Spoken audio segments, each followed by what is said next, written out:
Hi అండి, welcome to home style. అందరూ ఎలా ఉన్నారు?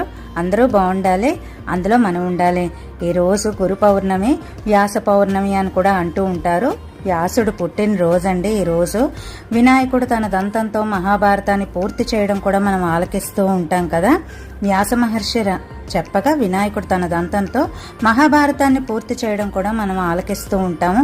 మొట్టమొదట వినాయకుడిని కూడా స్మరించుకుని ఈరోజు గురు పౌర్ణమి వ్లాగ్ అయితే స్టార్ట్ చేస్తున్నానండి. మనం గురువుల్ని తలుచుకుంటూ ఉంటాం కదా, దానికి గురు పౌర్ణమి రోజు చాలా విశేషంగా చేసుకుంటూ ఉంటాము. మనకి ఫస్ట్ గురువు అనుకునేసరికి హయగ్రీవ స్వామి అని అనుకుంటూ ఉంటాము.